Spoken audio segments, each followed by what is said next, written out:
만지면 안 돼. 절대로. 엄마는 이 집의 가정부였어요. 아들을 데려왔다는 걸 들키면 당장 쫓겨나는 거였죠.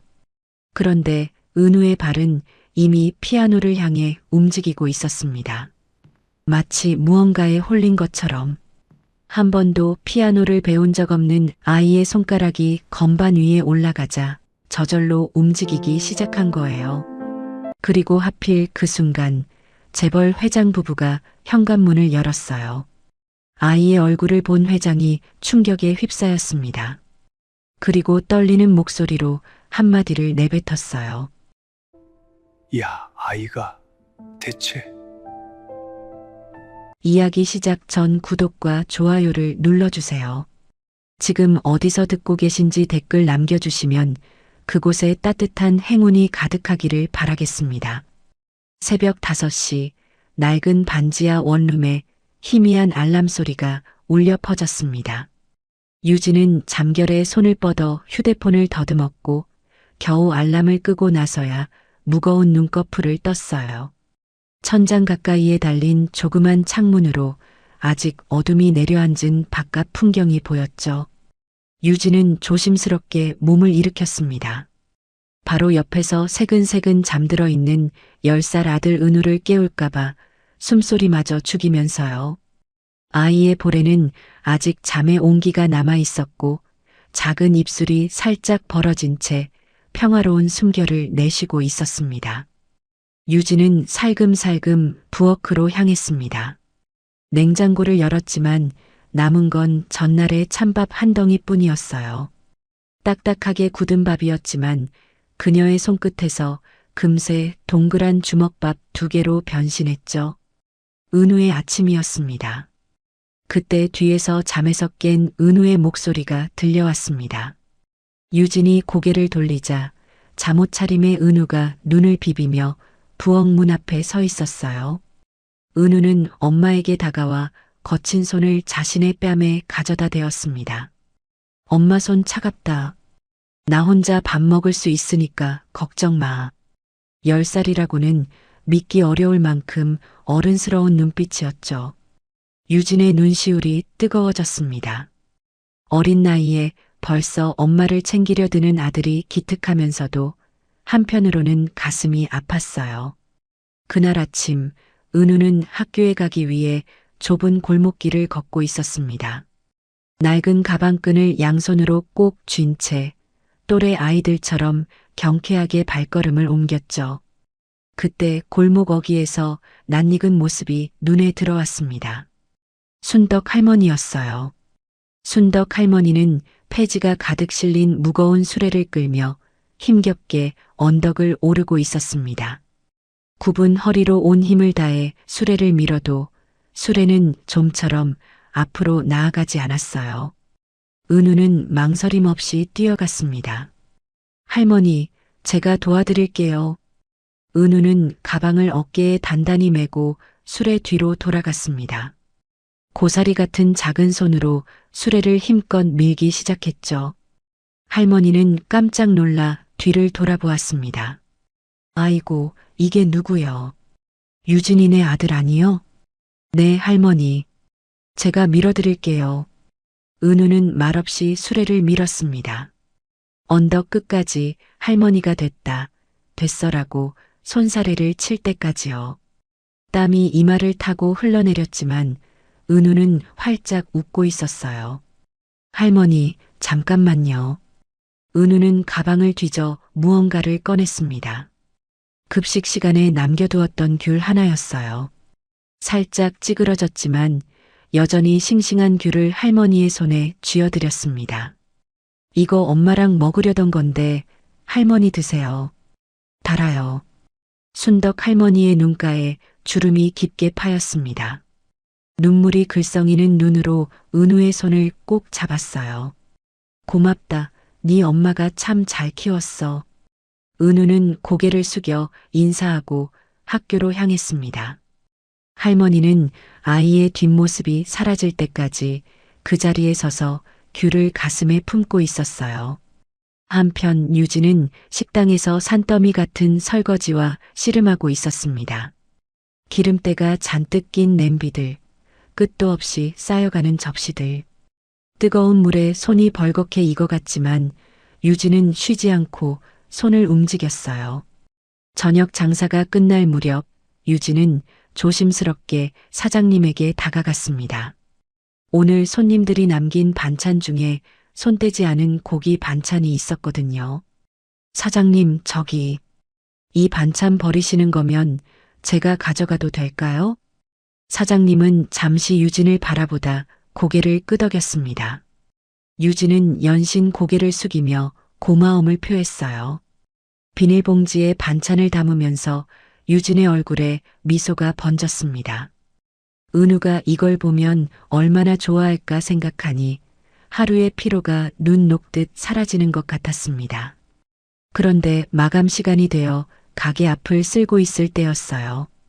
유진의 눈에 가게 앞 처마 밑에 힘없이 쓰러져 있는 사람이 보였습니다. 때가 잔뜩 낀 옷을 입은 노숙자였어요. 추위에 몸을 움츠린 채 배고픔에 지쳐 눈도 제대로 뜨지 못하는 모습이었죠. 사장님이 인상을 찌푸리며 소리쳤습니다. 영업 끝났으니까 저리 가세요. 유진은 순간 발걸음을 멈추었습니다. 노숙자의 헬쑥한 얼굴이 눈에 밟혔어요. 유진은 용기를 내어 사장님 앞에 섰습니다. 간절한 눈빛으로 사장님을 붙잡으며 말했어요. 사장님, 오늘 제 일당에서 음식값 빼주시고요. 저분한테 따뜻한 국밥 한 그릇만 드릴 수 있을까요? 사장님은 어이없다는 표정을 지었습니다. 한심하다는 듯 혀를 차며 유진을 바라보았어요. 유진 씨도 형편이 어려우면서 남까지 챙기려고 해? 그러다 쓰러지면 어쩌려고 그래? 하지만 유진은 굽히지 않았습니다. 고개를 숙인 채 조용히 그러나 단호하게 대답했어요. 저는 그래도 오늘 끼니는 해결했잖아요. 저분은 언제 마지막으로 밥을 드셨는지도 모르잖아요. 사장님은 한참을 유진을 바라보았습니다. 결국 한숨을 푹 쉬며 부엌으로 들어갔어요. 잠시 후 김이 모락모락 나는 국밥 한 그릇이 나왔습니다. 유진은 노숙자 앞에 쪼그려 앉아 그릇을 내밀었습니다. 노숙자는 떨리는 손으로 그릇을 받아들었어요. 첫 숟가락을 뜨는 순간 그의 눈에서 눈물이 흘러내렸습니다. 유진은 그가 밥을 다 먹을 때까지 곁에서 지켜보았어요. 사장님은 가게 안에서 팔짱을 끼고 그 광경을 지켜보고 있었습니다. 혀를 차면서도 그 눈빛에는 어딘가 묘한 빛이 서려 있었어요. 저렇게 가난하면서도 남을 먼저 챙기는 사람이 세상에 또 있을까 싶었거든요. 퇴근 후 집에 돌아온 유진은 싸온 고기 반찬을 꺼내 식탁에 올렸습니다. 은우의 눈이 휘둥그레졌어요. 고기라니 정말 오랜만이었거든요. 유진은 정작 자신은 물에 밥을 말아 먹으면서 아들의 입에 고기를 넣어주기 바빴습니다. 은우는 그런 엄마의 입에 고기를 넣어주며 실랑이를 벌였어요. 실랑이 끝에 유진은 결국 고기 한 점을 받아 먹었습니다. 은우의 얼굴에 만족스러운 미소가 번졌어요. 그 모습을 바라보는 유진의 눈가에 눈물이 맺혔습니다. 그날 밤 은우를 재운 유진은 빛톡촉 고지서를 펼쳐보았습니다. 5년 전 같이 일하던 동료가 아프다며 보증을 서달라고 사정했어요. 착한 성품에 거절하지 못하고 도장을 찍어줬는데 그 동료가 어느 날 갑자기 사라져버렸습니다. 빚만 고스란히 유진에게 남기고요. 유진은 한숨을 내쉬며 종이를 내려다보았습니다. 그때였습니다. 갑자기 현관문을 두드리는 거친 소리가 들려왔어요. 쿵, 쿵, 쿵. 서유진, 문 열어. 오늘 안에 돈 안 갚으면 가만 안 둬. 사채업자들이었습니다. 유진의 얼굴이 새하얗게 질렸어요. 방에서 잠들어 있던 은우가 놀라 깨어났습니다. 유진은 재빨리 아이에게 달려가 속삭였어요. 은우야, 잠깐만 여기 숨어 있어. 무슨 소리가 들려도 절대 나오면 안 돼. 유진은 은우를 옷장 뒤 좁은 틈에 숨기고 현관으로 향했습니다. 문 밖에서는 여전히 고함 소리와 발길질 소리가 이어졌어요. 유진은 이를 악물고 문고리를 잡았습니다. 그날 밤 유진은 1시간 넘게 사채업자들의 협박과 모욕을 견뎌내야 했습니다. 무릎을 꿇고 사정하고 조금만 시간을 달라고 빌었어요. 사채업자들이 떠나고 난 후 유진은 현관 앞에 주저앉아 한참을 울었습니다. 소리내어 울지도 못했어요. 옷장 뒤에 숨어 있을 은우가 들을까 봐요. 엄마. 은우가 어느새 나와 유진의 옆에 서 있었습니다. 아이의 눈에도 눈물이 가득했어요. 다 들은 거였습니다. 유진은 황급히 눈물을 닦으며 억지 웃음을 지었어요. 은우야, 괜찮아. 다 괜찮아. 하지만 괜찮지 않다는 걸 둘 다 알고 있었습니다.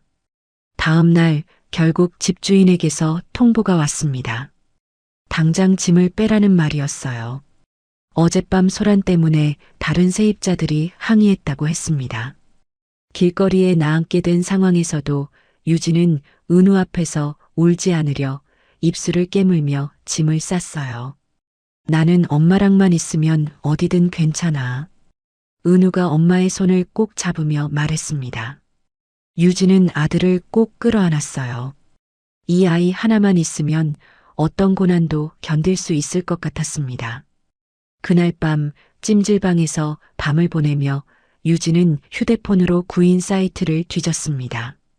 지푸라기라도 잡는 심정으로요. 그때 눈에 띄는 공고 하나가 있었습니다. 대한그룹 성북동 저택입주 가정부 모집 숙식 제공.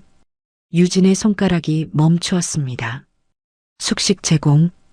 그 네 글자가 유난히 크게 보였어요. 유진은 잠든 은우를 바라보았습니다. 아이의 평화로운 잠든 얼굴을 보며 결심했어요. 이건 마지막 기회야. 무슨 일이 있어도 이 기회만큼은 잡아야 해. 다음 날 아침 유진은 은우의 손을 꼭 잡고 성북동 언덕길을 오르기 시작했습니다. 성북동 저택의 육중한 철제 대문 앞에 선 유진은 은우의 손을 꼭 잡았습니다. 높은 담장 너머로 보이는 저택의 지붕은 마치 다른 세상 같았어요. 유진은 떨리는 마음을 억누르며 은우의 눈높이에 맞춰 무릎을 굽혔습니다. 은우야, 엄마가 여기서 일하게 되면 우리 이제 안 쫓겨나도 돼. 저기 나무 밑에서 얌전히 기다려야 해. 알았지? 은우는 고개를 끄덕이며 대문에서 조금 떨어진 나무 그늘 아래로 걸어갔습니다. 유진은 아들의 작은 뒷모습을 한 번 더 바라보고 깊은 숨을 들이쉰 뒤 대문 옆 초인종을 눌렀어요. 잠시 후 50대 중반쯤 되어 보이는 여자가 나왔습니다.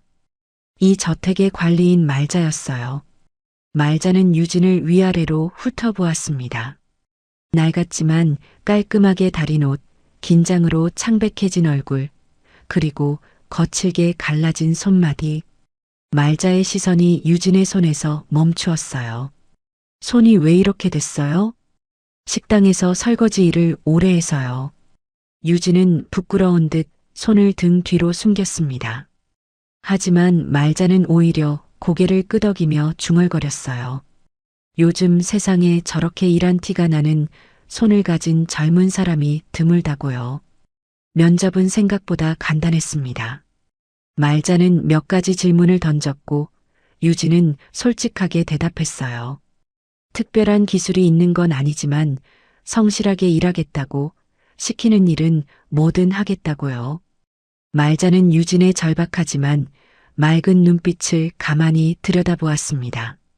합격이에요. 내일부터 출근하면 돼요. 유진의 얼굴에 안도의 빛이 스쳤습니다. 하지만 곧 표정이 어두워졌어요. 유진은 머뭇거리다 결국 말자 앞에 무릎을 꿇었습니다. 저기, 사실 드릴 말씀이 있어요. 제가 아이가 하나 있는데 지금 사는 곳에서 쫓겨나서 갈 곳이 없어요. 아이도 같이 지낼 수 있을까요? 절대 폐 안 끼칠게요. 말자의 표정이 굳어졌습니다. 이 저택에 아이라니 있을 수 없는 일이었어요. 회장님 내외부는 10년 전 외아들을 잃고 아이 소리조차 듣기 싫어하셨거든요. 그건 좀 곤란한데요. 제발요 아이를 맡길 곳이 없어서요. 별채 구석방에서 조용히만 지낼게요. 본체 근처에는 절대 얼씬도 안 시킬게요. 유진의 눈에 눈물이 그렁그렁 맺혔습니다. 말자는 한참을 망설이다 결국 한숨을 내쉬었어요. 별채 끝방에 조용히만 있어요. 절대로 본체 어르신들 눈에 띄면 안 돼요. 알았죠? 유진은 연신 고개를 조아리며 고마움을 표했습니다. 별채 끝방은 작고 낡았지만 유진과 은우에게는 천국 같았습니다. 적어도 비바람은 피할 수 있었고 따뜻한 이불도 있었거든요. 유진은 짐을 풀며 은우의 어깨를 잡고 눈을 맞추었습니다. 은우야, 잘 들어. 여기서 엄마가 쫓겨나면 우리 정말 갈 곳이 없어. 본체에 계신 어르신들 눈에 절대 띄면 안 돼. 엄마 일하는 동안 이 방에서 조용히 있어야 해. 은우는 엄마의 거친 손을 꼭 잡으며 고개를 끄덕였습니다. 걱정하지 말라는 듯 씩씩하게 웃어 보였어요. 다음 날 유진은 처음으로 본체에 들어섰습니다. 대문을 지나 정원을 가로질러 본체 현관에 발을 들이는 순간 유진은 숨이 멎는 것 같았어요. 화려하지만 어딘가 차갑고 쓸쓸한 기운이 저택 전체를 감싸고 있었습니다. 높은 천장, 반짝이는 대리석 바닥, 값비싼 가구들. 하지만 사람의 온기는 느껴지지 않았어요. 그때 유진의 시선이 거실 한가운데에서 멈추었습니다. 커다란 창문으로 쏟아지는 햇빛을 받아 거울처럼 빛나는 검은 그랜드 피아노가 놓여 있었어요. 유진은 왠지 모를 묘한 압도감에 발길을 멈추었습니다. 아무도 치지 않는 피아노인데 왜인지 그 앞에 서니 가슴이 먹먹해졌어요. 저 피아노는 절대 건드리면 안 돼요. 뒤에서 말자의 목소리가 들려왔습니다. 유진이 화들짝 놀라 뒤를 돌아보았어요. 돌아가신 도련님이 치시던 피아노예요. 10년째 아무도 손대지 않았어요. 먼지만 살짝 닦되 건반은 절대 열지 마요. 말자는 이어서 2층 끝에 있는 방을 가리켰습니다. 굳게 닫힌 문이었어요. 저기는 도련님 방이에요. 사모님만 들어가시는 곳이니 절대로 출입 금지예요. 무슨 일이 있어도 저 문은 열면 안 돼요. 유진은 고개를 끄덕이며 피아노와 그 방을 번갈아 바라보았습니다. 10년이나 아들을 잃은 슬픔을 안고 사는 부모가 이 집에 있다는 걸 그제야 알았어요. 그날부터 유진은 정성을 다해 일했습니다. 새벽같이 일어나 저택 구석구석을 닦고 정원에 낙엽을 쓸고 어르신들의 식사를 준비했어요. 특히 유진은 거실의 그랜드 피아노를 닦을 때마다 마음이 무거워졌습니다. 어느 날 아침 유진이 피아노를 닦고 있을 때였어요. 뒤에서 인기척이 느껴졌습니다. 고개를 돌리니 오윤숙 사모님이 피아노 앞에 서 계셨어요. 고결하고 우아한 분이었지만 그 눈빛에는 깊은 슬픔이 서려 있었습니다. 사모님은 아무 말 없이 피아노를 바라보며 가만히 서 계셨어요. 손끝으로 피아노 뚜껑을 쓸어보시다가 결국 고개를 떨구셨습니다. 유진은 조용히 물러나며 가슴이 아려왔습니다. 자식을 키우는 어미로서 자식을 잃은 저 슬픔이 얼마나 클지 감히 짐작조차 할 수 없었어요. 유진은 그날부터 더욱 정성을 다해 집안일을 살폈습니다. 사모님의 마음을 조금이라도 위로해드리고 싶었거든요. 반면 대한그룹의 강병철 회장은 거실을 지날 때마다 애써 피아노를 외면했습니다. 고개를 반대로 돌리고 빠르게 지나가거나 아예 다른 길로 돌아가기도 했어요. 68배 나이에도 권위 있고 엄격해 보이는 분이었지만 피아노 앞에서만큼은 어깨가 축 처져 보였습니다. 유진은 그런 회장님의 오래된 넥타이를 몰래 다려놓았어요. 사모님이 식사를 거르실 때면 담백한 죽을 끓여 올렸고요. 아무도 시키지 않은 일이었지만 유진은 묵묵히 빈자리를 채워나갔습니다. 차갑기만 하던 저택에 조금씩 온기가 스며들기 시작했어요. 한편 은우는 별채방에서 조용히 지내고 있었습니다. 엄마와의 약속을 지키기 위해 방 밖으로 나가지 않았어요. 하지만 창가에 앉아 밖을 바라보는 건 어쩔 수 없었습니다. 어느 저녁 은우는 창문 너머로 정원을 바라보고 있었어요. 그때 본체 쪽에서 한 노인이 홀로 정원을 거닐고 있는 게 보였습니다. 병철 회장이었어요. 넓은 정원을 혼자 걷는 뒷모습이 왠지 너무 쓸쓸해 보였습니다. 저녁에 돌아온 유진에게 은우가 조용히 속삭였어요. 엄마, 저기 큰 집에 있는 할아버지는 왜 맨날 혼자 있어? 왠지 너무 쓸쓸해 보여. 유진은 그 말에 가슴이 철렁 내려앉았습니다. 아이가 눈에 띄기라도 하면 당장 쫓겨날 텐데요. 유진은 얼른 은우를 창가에서 떼어놓으며 말했어요. 은우야, 창가에 붙어 있으면 안 돼. 들키면 큰일 나. 은우는 고개를 끄덕였지만 자꾸만 그 쓸쓸한 할아버지의 뒷모습이 머릿속에서 떠나지 않았습니다. 시간이 흐르면서 회장 부부는 유진의 성실하고 참한 성품에 점차 마음을 열기 시작했습니다. 사모님은 유진이 끓여주는 죽을 맛있게 드셨고 회장님은 깔끔하게 다려진 넥타이를 매시며 작은 미소를 지으셨어요. 말자도 유진에게 점점 더 많은 일을 맡기기 시작했습니다. 하지만 유진은 본체를 청소할 때마다 자꾸만 피아노 쪽으로 시선이 향했습니다. 그리고 별채의 은우는 창밖을 바라보며 할아버지의 쓸쓸한 뒷모습을 떠올렸어요. 유진이 저택에서 일한 지 보름쯤 지난 어느 밤이었습니다. 본체 청소를 마치고 별채로 돌아가려던 유진의 귀에 무언가가 들려왔어요. 서재 쪽에서 나는 마른 기침 소리였습니다. 콜록, 콜록. 깊고 메마른 기침이 고요한 저택에 울려 퍼졌죠. 유진은 걸음을 멈추었습니다. 병철의 기침 소리였어요. 유진은 잠시 망설이다 조용히 발걸음을 옮겼습니다. 내일 아침 뭔가 따뜻한 걸 준비해 드려야겠다고 마음먹으면서요. 다음 날 새벽 유진은 평소보다 일찍 일어났습니다. 부엌에서 배를 깎아 꿀과 생강을 넣고 정성껏 배숙을 달였어요. 김이 모락모락 나는 배숙을 쟁반에 담아 서재로 향했습니다. 서재 문 앞에서 유진은 조심스럽게 노크를 했어요. 안에서 낮은 목소리가 들려왔습니다. 들어오게. 유진은 문을 열고 조용히 들어섰습니다. 병철은 책상에 앉아 서류를 보고 계셨어요. 유진은 쟁반을 내려놓으며 조심스럽게 말했습니다. 어젯밤에 기침 소리가 들려서요. 목에 좋은 배숙을 다려봤어요. 병철은 잠시 유진을 바라보았습니다. 표정 없는 얼굴이었지만 눈빛이 살짝 흔들리는 게 보였어요. 병철은 아무 말 없이 배숙을 한 모금 마셨습니다. 따뜻한 액체가 목을 타고 내려가자 굳어있던 어깨가 조금 풀어지는 것 같았어요. 맛이 괜찮군. 딱 그 한마디였습니다. 하지만 유진은 알 수 있었어요. 그 짧은 말 속에 담긴 의미를요.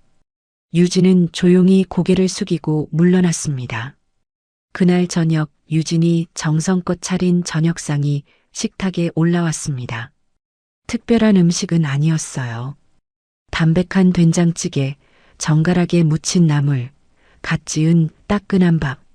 하지만 유진은 한 가지 한 가지에 정성을 담았습니다. 병철은 식탁에 앉아 음식을 바라보았습니다. 10년 동안 이 집 식탁에서 밥을 제대로 드신 적이 없었어요. 아들을 잃은 후로 모든 게 의미가 없어졌거든요. 밥맛도 삶의 의욕도. 그런데 오늘은 왠지 달랐습니다. 병철은 숟가락을 들어 된장찌개 국물을 떠마셨어요. 담백하면서도 깊은 맛이 혀끝에 감돌았습니다. 병철은 자신도 모르게 밥을 한 숟가락, 두 숟가락 떠먹기 시작했어요. 그렇게 10년 만에 처음으로 식탁에 올라온 음식을 남김없이 비웠습니다. 식사를 마친 병철은 유진을 바라보며 말했어요. 음식 솜씨가 참으로 정갈하군. 유진은 고개를 숙이며 대답했습니다. 맛있게 드셨다니 다행이에요. 병철은 더 이상 말을 하지 않았습니다. 하지만 그 눈빛에는 처음으로 유진을 향한 깊은 신뢰가 담겨 있었어요. 며칠 후 유진이 거실 피아노를 닦고 있을 때였습니다. 뒤에서 인기척이 느껴져 고개를 돌리니 윤숙 사모님이 서 계셨어요. 사모님은 유진이 피아노를 닦는 모습을 가만히 지켜보셨습니다. 유진 씨는 참 꼼꼼하구나. 아, 사모님. 죄송해요, 못 봤어요. 유진이 황급히 일어서려 하자 윤숙이 손을 내저었습니다. 그리고 유진의 손을 가만히 잡았어요. 거칠게 갈라진 일에 찌든 손이었습니다. 윤숙의 눈가에 눈물이 글썽였어요. 유진 씨 덕분에 집안에 볕이 드는 것 같아요. 이 집이 이렇게 환해진 게 얼마만인지 모르겠어. 유진은 목이 메어 말을 잇지 못했습니다. 윤숙은 유진의 손등을 쓸어주며 작게 미소 지었어요. 10년 만에 처음 짓는 미소 같았습니다. 그 무렵 은우는 여전히 별채에서 조용히 지내고 있었습니다. 엄마와의 약속을 지키기 위해 방 밖으로 나가지 않았어요. 하지만 창가에 앉아 밖을 바라보는 건 어쩔 수 없었습니다. 은우의 눈은 자꾸만 정원을 거니는 병철에게 향했어요. 저택의 주인으로서 위험 있는 할아버지였지만 은우의 눈에는 그 뒷모습이 세상에서 가장 작고 외로워 보였습니다. 넓은 정원을 혼자 걷는 모습이 왠지 너무 쓸쓸해 보였거든요. 이상한 일이었습니다. 저 할아버지의 꼿꼿한 걸음걸이와 쓸쓸한 옆모습에서 왠지 모를 친밀함을 느꼈습니다. 마치 오래전부터 알고 있던 사람 같은 느낌이었어요. 은우는 자신도 모르게 창문에 손을 대며 작게 속삭였습니다. 할아버지. 그런데 며칠 후 아찔한 일이 벌어지고 말았습니다. 그날 은우는 별채 창가에서 그림을 그리고 있었어요.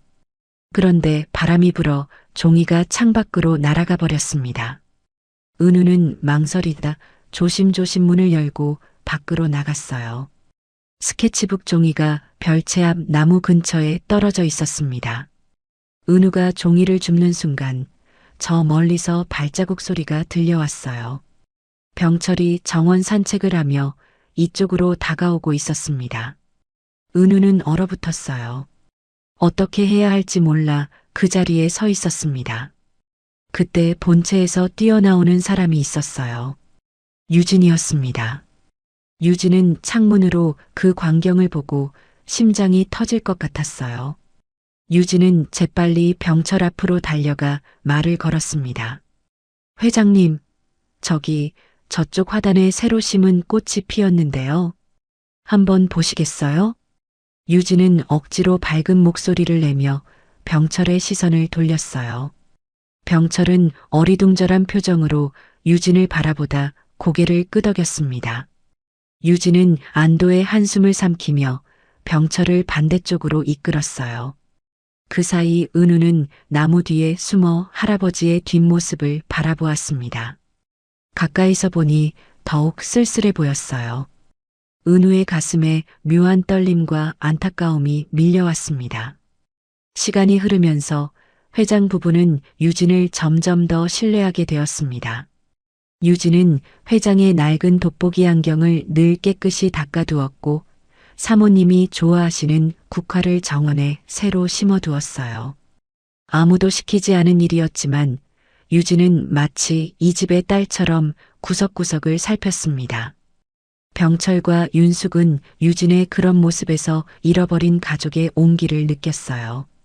어느 날 저녁 병철이 윤숙에게 말했습니다.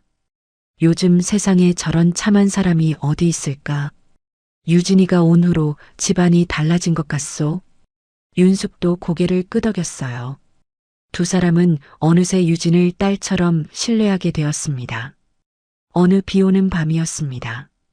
빗소리가 별채 지붕을 두드리는 소리를 들으며 은우는 엄마의 품에 안겨 있었어요. 유진이 은우의 머리를 쓸어주며 재우려는데 은우의 입에서 낯선 선율이 흘러나왔습니다. 가르쳐 준 적도 없는 멜로디였어요. 유진은 깜짝 놀라 은우를 바라보았습니다. 은우는 잠결에 그 멜로디를 나직이 흥얼거리고 있었죠. 어디서 들은 건지, 왜 그 노래를 아는 건지 알 수 없었습니다. 유진은 이상하게도 그 가녀린 멜로디가 가슴을 후벼 파는 듯 애틋한 슬픔을 주었어요. 왠지 눈물이 날 것 같았습니다. 유진은 가만히 은우를 토닥이며 재웠어요. 그 밤 유진은 한참을 잠들지 못했습니다. 어느 날 저택에 급한 전화가 걸려왔습니다. 병철 회장의 오랜 지인이 갑자기 쓰러졌다는 소식이었어요. 병철과 윤숙은 서둘러 외출 준비를 했습니다. 유진 씨, 우리 잠깐 다녀올 테니 집 좀 봐줘요. 윤숙이 급하게 말하자 유진은 고개를 숙이며 대답했습니다. 네, 사모님. 다녀오세요. 오후가 되자 하늘이 심상치 않게 변하기 시작했습니다. 맑던 하늘에 갑자기 먹구름이 몰려들더니 순식간에 성북동 전체를 뒤덮었어요. 바람이 거세게 불기 시작했고 나뭇가지들이 휘어질 정도로 세찬 돌풍이 몰아쳤습니다. 곧이어 무서운 기세로 폭우가 쏟아지기 시작했어요. 번쩍 하늘을 가르는 번개가 저택 위로 내리꽂혔습니다. 뒤이어 귀청을 찢는 천둥 소리가 울려 퍼졌어요. 창문이 덜컹거릴 정도로 큰 소리였습니다. 유진은 부엌에서 설거지를 하다가 손을 멈추었어요. 별채에 혼자 있을 은우가 떠올랐거든요. 은우는 어릴 때부터 천둥을 무서워했습니다. 3살 때 반지하 창문으로 번개가 번쩍이던 밤, 은우는 공포에 질려 밤새 울었어요. 그 이후로 천둥이 칠 때마다 엄마 품에 파고들어 눈을 꼭 감고 떨었습니다. 그런 아이가 지금 별채에서 혼자 벌벌 떨고 있을 거라는 생각에 유진의 가슴이 조여왔어요. 쾅! 더 큰 천둥 소리가 저택을 뒤흔들었습니다. 유진은 더 이상 참을 수 없었어요. 어르신들도 안 계시고 비가 그칠 때까지만이라고 스스로를 설득하며 별채로 달려갔습니다. 별채 문을 열자 예상대로 은우가 이불을 뒤집어 쓴 채 방 구석에 웅크리고 있었습니다. 작은 어깨가 부들부들 떨리고 있었어요. 유진은 얼른 은우를 끌어안았습니다. 은우야, 엄마 왔어. 괜찮아. 은우가 엄마의 품에 파고들며 작은 목소리로 말했어요. 목소리가 떨리고 있었습니다. 엄마, 무서워. 천둥 소리가 너무 커. 유진은 잠시 망설였습니다. 본체로 데려가면 안 되는 거였어요. 관리인 말자가 그렇게 신신당부했었어요. 하지만 이 무서운 폭풍우 속에 아이를 혼자 둘 수는 없었습니다. 유진은 결국 결심했습니다. 은우야, 비 그칠 때까지만 엄마랑 큰 집에 있자. 대신 약속해. 절대 아무것도 만지면 안 돼. 알았지? 은우는 고개를 끄덕였습니다. 유진은 은우의 손을 꼭 잡고 다시 폭우 속을 뚫고 본체로 향했어요. 본체 거실에 들어선 은우는 젖은 머리카락을 손으로 쓸어 넘기며 주위를 둘러보았습니다. 처음 들어온 본체 거실은 넓고 화려했어요. 높은 천장, 반짝이는 샹들리에, 고급스러운 가구들, 반지하 방과는 비교도 할 수 없는 공간이었습니다. 하지만 은우의 시선은 다른 곳에 꽂혀 있었어요. 거실 한복판에 놓인 검은색 그랜드 피아노. 창밖에서 번쩍이는 번개빛을 받아 피아노가 거울처럼 빛나고 있었어요. 은우는 그 모습에서 눈을 뗄 수가 없었습니다. 심장이 이상하게 뛰기 시작했어요. 왜인지 모르겠지만 저 피아노가 자신을 부르는 것 같았습니다. 유진은 은우를 소파에 앉히며 다시 한번 당부했어요. 은우야, 여기서 얌전히 기다려. 절대 아무것도 만지면 안 돼. 특히 저 피아노는 절대 안 돼. 알았지? 응, 알았어, 엄마.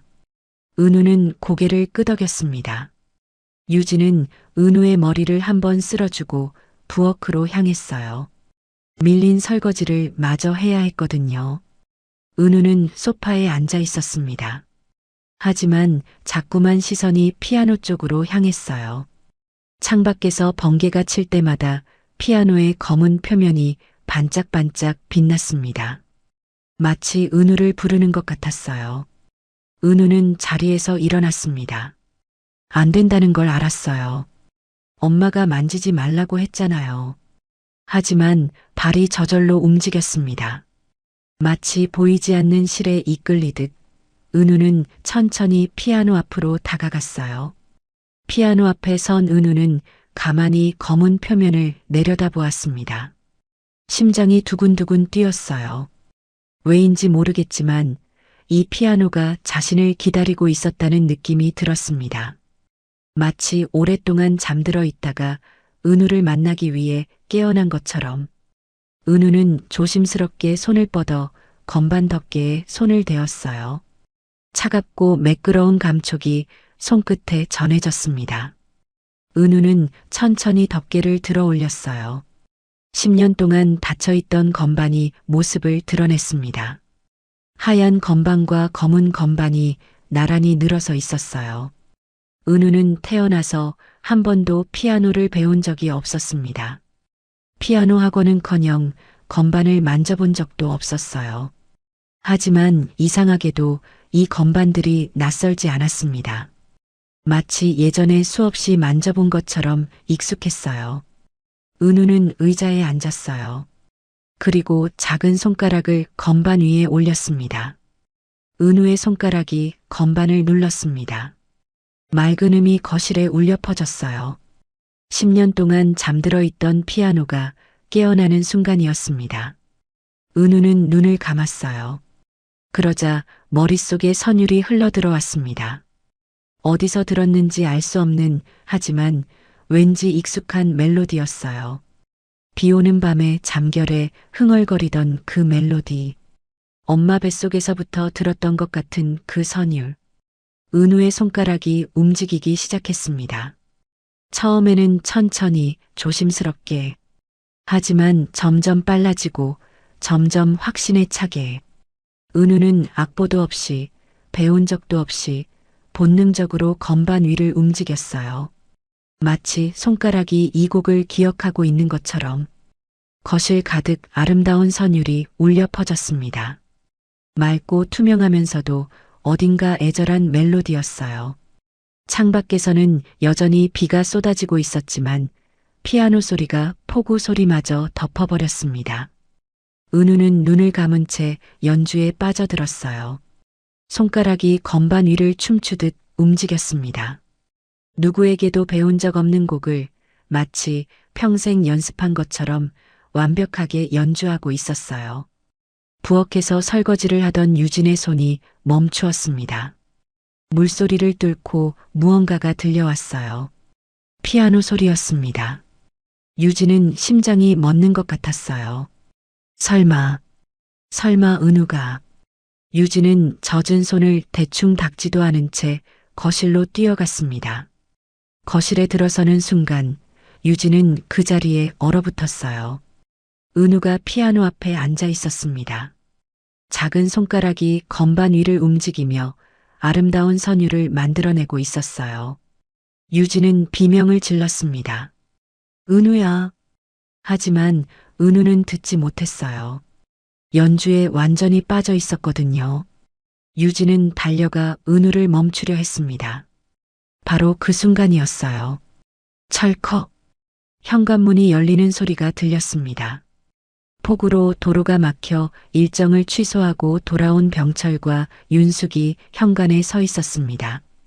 젖은 우산을 접으려던 두 사람의 동작이 멈추었어요. 피아노 소리. 10년 동안 이 저택에서 들리지 않던 피아노 소리가 거실에서 울려 퍼지고 있었습니다. 병철의 얼굴이 굳어졌어요. 윤숙은 숨을 멈추었습니다. 이 곡은 두 사람의 눈이 커졌어요. 이 멜로디를 두 사람은 알고 있었습니다. 절대 잊을 수 없는 곡이었거든요. 병철과 윤숙은 서로를 바라보았습니다. 꿈인가 싶었어요. 환청인가 싶었습니다. 하지만 선율은 멈추지 않고 계속 흘러나왔어요. 두 사람은 천천히 거실로 향했습니다.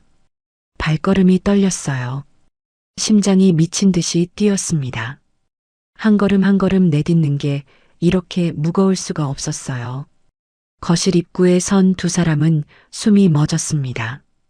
피아노 앞에 아이가 앉아 있었어요. 작은 뒷모습, 건반 위를 춤추는 작은 손가락, 그리고 그 손끝에서 흘러나오는 너무나 익숙한 선율. 병철은 벽을 짚었습니다. 다리에 힘이 풀렸거든요. 68년 인생에서 이렇게 다리가 떨린 적은 처음이었어요. 윤숙은 입을 틀어막으며 비명을 삼켰습니다. 유진은 회장 부부를 발견하고 얼굴이 새하얗게 질렸습니다. 무릎이 풀려 그 자리에 주저앉았어요. 끝났다고 생각했습니다. 이제 정말 쫓겨난다고. 하지만 병철과 윤숙은 유진을 보지도 않았어요. 두 사람의 눈은 오직 피아노 앞의 아이에게만 꽂혀 있었습니다. 은우의 마지막 연주음이 거실에 여운을 남기며 사라졌습니다. 고요한 정적이 찾아왔어요. 은우는 천천히 건반에서 손을 뗐습니다. 마치 깊은 꿈에서 깨어나는 것처럼 멍하니 주위를 둘러보았어요. 그때였습니다. 무언가에 이끌리듯 은우가 고개를 들어 거실 입구를 바라보았어요. 거기에 두 사람이 서 있었습니다. 낯선 사람들이었어요. 하지만 왠지 무섭지 않았습니다. 오히려 이상하게 마음이 편안했어요. 은우는 의자에서 일어나 두 사람을 향해 몸을 돌렸습니다. 바로 그 순간이었어요. 병철과 윤숙은 숨이 멎었습니다. 아이의 얼굴이 정면으로 드러났어요. 번개빛에 비친 그 얼굴을 보는 순간 두 사람은 마치 망치로 머리를 맞은 것 같았습니다. 비명조차 지르지 못했어요. 그저 그 자리에 얼어붙어 버렸습니다. 동그란 눈, 오똑한 코, 살짝 올라간 입꼬리. 그 얼굴은 10년 전 자신들의 품에서 자라던 아이의 얼굴이었습니다. 어린 시절의 아들. 앨범 속에서만, 사진 속에서만 볼 수 있던 아들의 10살 때 모습이 지금 눈앞에 살아 숨쉬고 서 있었어요. 윤숙의 입에서 신음 같은 소리가 새어나왔습니다. 아니, 이럴 수가. 여보, 저 아이 좀 봐요. 나도 보고 있어. 병철의 목소리도 떨렸습니다. 저 아이 얼굴이 우리 준혁이 어릴 때랑 똑같아요. 어떻게 이럴 수가 있어요. 윤숙의 다리에서 힘이 빠졌습니다. 그대로 바닥에 주저앉았어요. 손으로 입을 틀어막았지만 흐느끼는 소리를 감출 수 없었습니다. 어깨가 심하게 떨렸어요. 병철도 마찬가지였습니다. 평생 냉철함을 유지해온 대한그룹의 회장이 지금 벽을 짚지 않으면 쓰러질 것 같았어요. 저 아이의 얼굴이 왜 준혁이와 똑같은 거지? 이 아이가 대체 누구야? 대체 이게 어떻게 된 거야? 병철의 목소리가 사정없이 떨렸습니다. 유진은 그 광경을 보며 얼굴이 새하얗게 질렸습니다. 회장님과 사모님이 돌아오셨어요. 그것도 은우가 피아노를 치는 현장을 들킨 거였습니다. 절대 만지지 말라던 피아노를 절대 들어오면 안 되는 본체에 아이를 몰래 데리고 와서 유진은 정신이 아득해졌어요. 눈앞이 깜깜했습니다. 끝났다. 이제 정말 끝났다. 유진은 무릎이 꺾이듯 바닥에 엎드렸습니다. 이마를 차가운 바닥에 대고 머리를 조아렸어요. 눈에서 눈물이 쏟아졌습니다. 온몸이 부들부들 떨렸어요. 회장님, 사모님, 정말 죄송합니다. 제발 용서해 주세요. 유진의 목소리가 울먹였습니다. 갈 곳이 없어서 제 아이를 몰래 데려왔어요. 천둥이 치는데 혼자 두기가 너무 걱정돼서요. 잠깐만 데려온 건데 피아노를 만지면 안 된다고 분명히 말했는데 정말 죄송합니다. 유진은 연신 머리를 조아렸습니다. 이마가 바닥에 부딪히는 소리가 거실에 둔탁하게 울렸어요. 지금 당장 짐 싸서 나갈게요. 한 번만 용서해 주세요. 제발요. 유진의 눈물이 바닥에 뚝뚝 떨어졌습니다. 하지만 병철과 윤숙은 유진의 말을 듣지 못했어요. 두 사람의 귀에는 아무 소리도 들어오지 않았습니다. 병철이 비틀거리며 은우에게 다가갔습니다. 다리가 후들거려 제대로 걷지 못했어요. 마치 10년이라는 시간을 거슬러 올라가는 것처럼 한 걸음 한 걸음이 무겁고 떨렸습니다. 심장이 터질 것 같았어요. 병철은 은우 앞에 무릎을 꿇었습니다. 대한그룹의 회장이 수천 명의 직원을 거느린 재벌 총수가 10살짜리 아이 앞에 무릎을 꿇었어요. 병철의 눈가에 눈물이 맺혔습니다. 평생 남 앞에서 눈물을 보인 적 없는 사람이었어요. 얘야, 내 이름이 뭐니? 아저씨한테 말해줄 수 있겠니? 병철의 목소리가 갈라졌습니다. 은우요. 서은우요. 은우가 대답했어요. 서은우. 병철이 그 이름을 되뇌었습니다. 눈물이 볼을 타고 흘러내렸어요. 은우야, 아버지 이름이 뭐니? 은우는 낯선 할아버지의 질문에 어리둥절했어요. 왜 이 할아버지가 우는지 알 수 없었습니다. 은우는 엄마를 바라보았어요. 엄마, 이 할아버지가 아빠 이름 물어보시는데 아빠 이름이 뭐야? 유진은 고개를 들었습니다. 회장님의 질문이 이상했거든요. 왜 갑자기 아이의 아버지를 물으시는 걸까요? 유진은 혼란스러웠지만 떨리는 목소리로 대답했어요. 강준혁? 이라는 사람이에요. 그 이름을 말하는 순간 유진의 가슴이 아렸습니다. 11년 전 홀연히 사라진 첫사랑. 대학교 캠퍼스에서 처음 만났던 날이 떠올랐어요. 도서관 앞에서 환하게 웃으며 다가오던 그 사람. 소탈하고 다정하고 따뜻했던 그 사람. 3년 동안 함께했던 그 사람. 연락도 없이 이유도 없이 떠나버린 사람. 하지만 11년이 지난 지금까지 단 하루도 잊은 적 없는 사람. 제 첫사랑이에요. 대학생 때 만나서 3년 동안 사귀었어요. 유진의 목소리가 작게 떨렸습니다. 그 이름이 거실에 울려 퍼지는 순간 세상이 멈춘 것 같았습니다. 강준혁?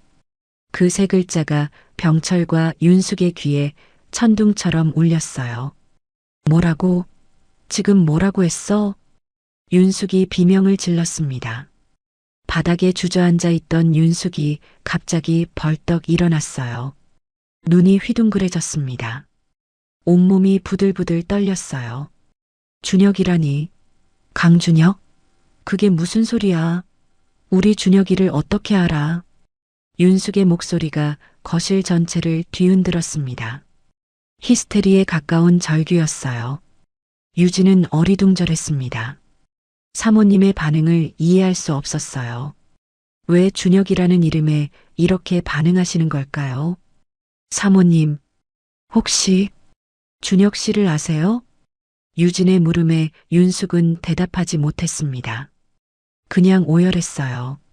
10년 동안 가슴 깊이 묻어두었던 슬픔이 한꺼번에 터져 나오는 것 같았습니다. 병철은 비틀거리며 일어났습니다. 그리고 계단을 향해 뛰어갔어요. 숨이 턱까지 찼지만 멈출 수 없었어요. 2층 끝에 있는 방. 10년 동안 굳게 잠겨 있던 아들의 방. 병철은 떨리는 손으로 열쇠를 꺼냈습니다. 열쇠를 구멍에 넣는 것조차 힘들었어요. 손이 너무 떨려서 3번이나 실패한 끝에 겨우 문을 열고 안으로 들어섰습니다. 먼지 하나 없이 깨끗한 방이었어요. 윤숙이 매일 들어와 청소하던 방이었거든요. 10년 전 그대로 보존되어 있었습니다. 아들이 읽던 책들, 아들이 쓰던 물건들, 아들의 흔적이 고스란히 남아 있었어요. 책상 위에 사진 액자가 놓여 있었습니다. 병철은 그 액자를 집어들었어요. 사진 속에서 27의 준혁이 환하게 웃고 있었습니다. 세상 걱정 없이 밝게 웃는 아들의 모습, 영원히 27에 멈춰버린 아들. 병철의 손이 부들부들 떨렸습니다. 아들의 얼굴을 보자 11년 전의 그날이 떠올랐어요. 새벽에 걸려온 전화, 병원으로 달려가던 길, 영안실에 누워있던 아들, 싸늘하게 식어가던 아들의 얼굴, 아무리 불러도 대답하지 않던 아들. 준혁아, 이게 대체 어떻게 된 거냐? 내가 아빠한테 숨긴 게 있었던 거냐? 병철은 액자를 가슴에 꼭 안았습니다. 그리고 비틀거리며 계단을 내려왔어요. 거실로 돌아온 병철은 유진 앞에 섰어요. 그리고 떨리는 손으로 액자를 내밀었습니다. 목소리가 갈라졌어요. 자네가 말한 사람이 혹시 이 사람인가?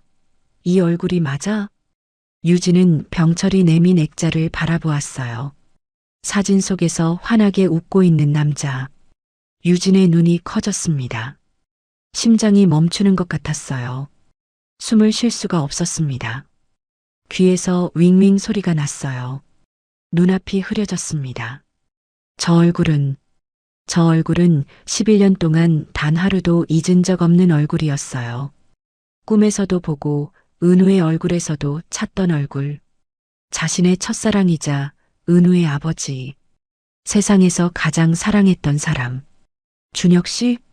유진의 목소리가 비명처럼 터져 나왔습니다. 맞아요. 이 사람이에요. 준혁 씨가 왜 이 집에, 이 사진이 왜 여기 있어요? 유진은 떨리는 손으로 액자를 받아들었습니다. 사진 속 준혁의 얼굴을 손가락으로 쓸어보았어요. 11년 만에 다시 만난 연인의 얼굴이었습니다.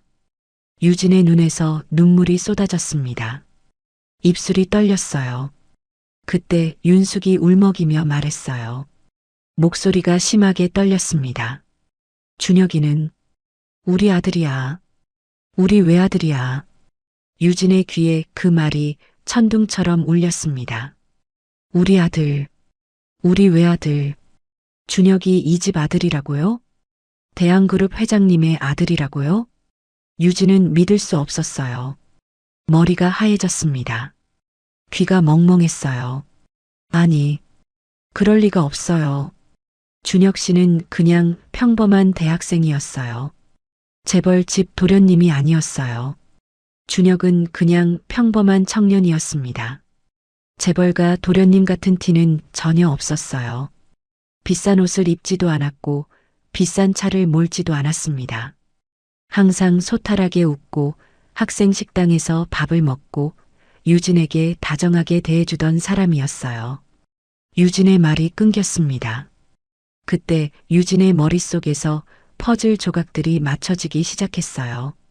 10년 동안 굳게 잠긴 방, 손대지 못하게 하는 피아노, 아들을 잃고 10년째 슬픔에 잠긴 회장 부부, 사모님이 가끔 눈이 빨개져서 내려오시던 2층의 그 방. 설마 유진의 얼굴에서 핏기가 싹 가셨습니다. 입술이 바들바들 떨렸어요. 준혁 씨가 돌아가셨다는 도련님이에요? 11년 전에 사고로 돌아가셨다는? 그게 우리 준혁 씨였어요? 유진의 목소리가 사라질 듯 작아졌습니다. 윤숙이 고개를 끄덕이며 오열했어요. 목이 메어 말을 제대로 할 수 없었습니다. 그래, 11년 전에 우리 준혁이가 교통사고로 세상을 떠났어. 27에 한창 나이에 우리 곁을 떠났어. 윤숙은 말을 잇지 못했어요. 그냥 울었습니다. 10년 동안 참아온 눈물이 한꺼번에 쏟아지는 것 같았어요. 유진의 손에서 액자가 미끄러졌습니다. 바닥에 떨어진 액자 속에서 준혁이 여전히 환하게 웃고 있었어요. 그 웃음이 유진의 가슴을 찔렀습니다. 유진은 그 자리에 주저앉았습니다. 온몸에 힘이 빠졌어요. 세상이 무너지는 것 같았습니다. 귀에서 윙윙 소리가 났어요. 눈앞이 깜깜해졌습니다.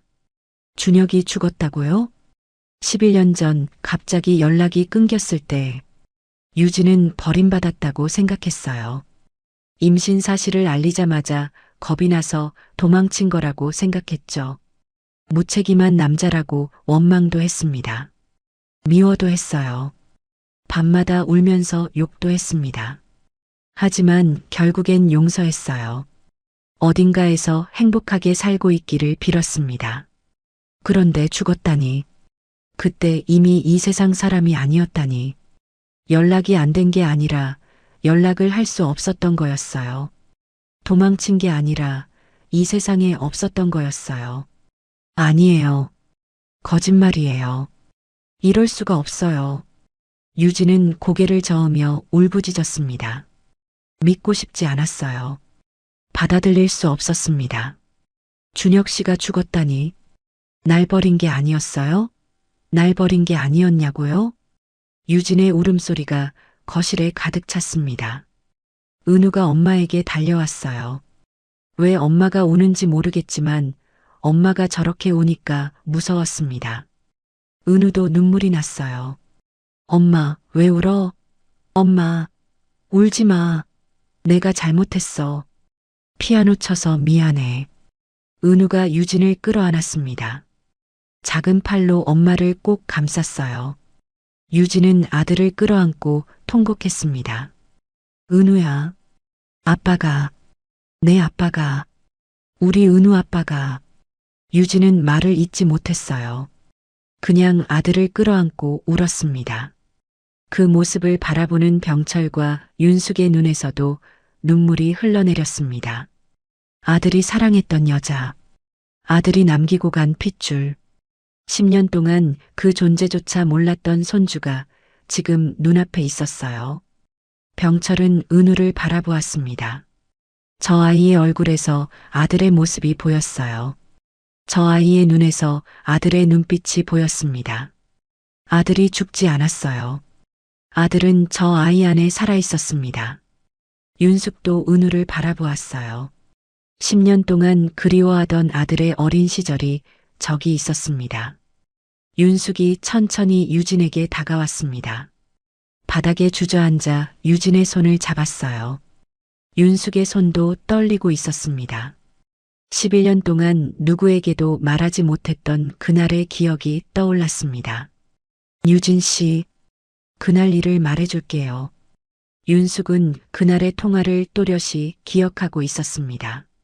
27의 아들이 아이처럼 신이 나 있던 목소리, 전화기 너머로 들려오던 그 환한 웃음. 그날 오후 준혁이한테서 전화가 왔어요. 세상에서 제일 행복한 소식이 있다고 집에 가서 말씀드리겠다고 그랬어요. 유진의 눈에서 눈물이 쏟아졌습니다. 그 깜짝 놀랄 소식이 뭔지 알 것 같았거든요. 그게 자신이 전한 임신 소식이었어요. 그리고 준혁이가 얼마나 기뻐했는지를. 윤숙의 목소리가 흐느끼는 소리로 변했습니다. 그게 우리 준혁이 마지막 목소리였어요. 병철이 옆에서 나직이 말했습니다. 11년이 지나도 그날의 기억은 생생했어요. 준혁이는 우리한테 오는 길이었어. 얼마나 급하게 왔는지. 신호를 무시하고 달려온 트럭이 있었어. 준혁이 차를. 병철은 더 이상 말을 잇지 못했습니다. 고개를 떨구고 어깨를 들썩이며 울었어요. 유진은 두 손으로 얼굴을 감싸며 통곡했습니다. 이제야 모든 게 이해가 됐어요. 11년 동안 묻어두었던 원망과 그리움, 미안함과 고마움이 한꺼번에 밀려왔습니다. 준혁은 자신을 버린 게 아니었어요.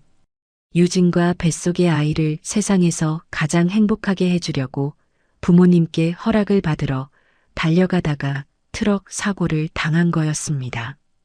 준혁 씨, 미안해요. 유진의 목소리가 떨렸습니다. 떨어진 액자를 집어들어 가슴에 꼭 안았어요. 사진 속 준혁의 환한 웃음이 유진의 가슴을 찢어 놓았습니다. 잠깐이라도 의심해서 미안해요. 고마워요. 우리 은우 아빠가 되어줘서 사랑해요. 유진은 사진에 대고 속삭였습니다. 어깨가 심하게 떨렸어요. 11년 동안 한 번도 제대로 울어보지 못했던 눈물이 쏟아져 나왔습니다. 윤숙은 유진의 모습을 보며 함께 울었습니다. 아들이 그토록 사랑했던 여자, 아들이 행복하게 해주고 싶어 했던 여자, 그 여자가 11년 동안 얼마나 힘들게 살아왔는지 이제야 알 것 같았어요. 유진 씨, 윤숙은 유진을 끌어안았습니다. 처음 만난 사이였지만 남처럼 느껴지지 않았어요. 아들이 사랑한 여자니까요. 고생 많았어요. 혼자서 얼마나 힘들었어요. 윤숙의 품에 안긴 유진은 더 크게 울었습니다. 태어나서 처음 받아보는 어머니의 포옹 같았어요. 유진은 일찍 부모님을 여의고 혼자 살아왔거든요. 병철도 다가왔습니다. 아무 말 없이 유진의 어깨를 토닥였어요. 말은 없었지만 그 손길에 모든 마음이 담겨 있었습니다. 은우는 어른들이 왜 우는지 몰랐어요. 하지만 엄마가 슬퍼하니까 자신도 슬펐습니다. 은우는 엄마에게 달려가 꼭 안겼어요. 엄마, 울지 마. 내가 있잖아. 은우의 말에 유진은 아들을 끌어안고 더 크게 울었습니다. 병철과 윤숙은 그 모습을 바라보았어요. 아들의 얼굴을 그대로 닮은 손주. 아들이 남기고 간 유일한 핏줄. 윤숙이 조심스럽게 은우에게 다가갔습니다. 그리고 떨리는 손으로 은우의 뺨을 어루만졌어요. 은우야. 윤숙의 눈에서 눈물이 흘러내렸습니다. 내가 우리 준혁이 아들이구나. 우리 손주구나. 윤숙은 은우를 끌어안았어요. 병철도 다가와 유진과 은우를 함께 안았습니다. 네 사람은 거실 한복판에서 서로를 끌어안고 목 놓아 통곡했어요. 창밖에서는 여전히 비가 내리고 있었습니다. 하지만 거실 안에는 11년의 세월을 뛰어넘은 가족의 온기가 가득 차오르고 있었어요. 그날 밤 병철은 서재에 홀로 앉아 있었습니다. 스탠드 불빛만이 어둠 속에서 그의 주름진 얼굴을 비추고 있었어요.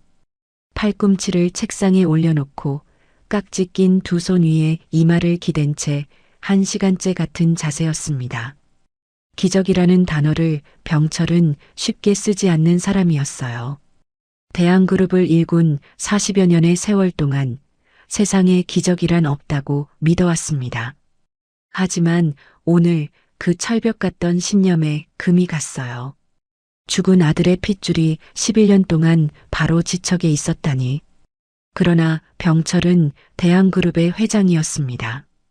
감정만으로 움직일 수 있는 자리가 아니었어요. 이 기적 같은 현실을 완벽하게 증명해야 했습니다. 법적으로, 과학적으로 그 누구도 토달지 못하게. 병철은 떨리는 손으로 전화기를 들었어요. 국내에서 가장 권위 있는 유전자 검사 기관의 원장에게 직접 연락했습니다. 새벽 3시가 넘은 시각이었지만 상대방은 대한그룹 회장의 전화를 받지 않을 수 없었어요. 최대한 빠른 시일 내에 친자 확인 검사를 해야 하며 이 일은 철저히 비밀에 붙여야 한다고 짧게 전했습니다. 다음 날 아침 유전자 검사를 위한 체열이 진행되었습니다. 비밀 유지를 위해 검사기관에서 직접 저택으로 사람을 보냈어요. 은우는 주사 바늘이 팔뚝에 닿는 순간에도 울지 않았습니다. 입술을 꾹 깨물고 엄마 손을 잡은 채 씩씩하게 버텼어요. 결과가 나오기까지 며칠이 걸린다고 했습니다. 그 기다림의 시간 동안 윤숙은 큰 용기를 냈어요. 11년 동안 자신만 드나들던 아들 준혁의 방. 준혁이 세상을 떠난 후 매일 들어가 먼지를 닦고 환기를 시키고 아들의 물건 하나하나를 제자리에 놓았어요. 남편 병철조차 함부로 들어가지 못하는 곳이었습니다. 하지만 이제 아버지를 한 번도 만나보지 못한 손주에게 보여줘야 할 때가 온 것 같았어요. 윤숙이 2층 복도 끝방 앞에 섰을 때 유진은 은우의 손을 잡고 몇 걸음 뒤에 서 있었습니다. 은우는 엄마의 옷자락을 한 손으로 꼭 잡은 채 크고 둥근 눈으로 닫힌 문을 올려다보고 있었어요. 이 문 뒤에 아빠가 살았던 세상이 있다는 걸 아이는 알고 있었습니다. 은우는 코끝을 실룩거렸습니다. 오래된 책 냄새, 나무 가구에서 배어나오는 따뜻한 냄새, 그리고 설명할 수 없는 어떤 향기. 한 번도 맡아본 적 없는데 어딘가 익숙한 냄새였어요. 은우는 그것이 아빠의 냄새라는 걸 본능적으로 알았습니다. 은우는 조심스럽게 방 안으로 발을 들였어요. 마치 신성한 곳에 들어가는 사람처럼 한 발 한 발 경건하게 걸었습니다. 방 안에는 먼지 하나 없이 모든 것이 깨끗하게 정돈되어 있었어요. 책상 위에는 만년필과 연필꽂이가 놓여 있었고 책장에는 아빠가 읽던 책들이 가지런히 꽂혀 있었습니다. 그때 책상 위에 놓인 사진 액자 하나가 은우의 시선을 붙잡았습니다. 은우는 조심스럽게 다가가 작은 손으로 액자를 집어들었어요. 사진 속에는 10살쯤 된 남자아이가 환하게 웃고 있었습니다. 은우는 숨을 멈추었어요. 사진 속 아이의 얼굴이 마치 거울을 보는 것 같았거든요. 같은 눈, 같은 코, 같은 입술, 웃는 모양까지 똑같았습니다. 이게 아빠예요? 은우의 목소리가 가늘게 떨렸어요. 유진이 무릎을 꿇고 앉으며 조용히 고개를 끄덕였습니다. 응, 아빠 10살 때 사진이야. 은우는 사진 속 아빠의 얼굴을 손가락 끝으로 가만히 쓸어보았습니다. 눈매를 따라, 코를 따라, 입술을 따라. 은우의 눈에 눈물이 차올랐어요. 참으려 했지만 눈물은 의지와 상관없이 뺨 위로 굴러내렸습니다. 은우에게 아빠라는 단어는 늘 남의 것이었어요. 친구들이 아빠 손을 잡고 유치원에 올 때, 아빠와 놀러간 이야기를 할 때, 은우는 그저 웃으며 들을 수밖에 없었습니다.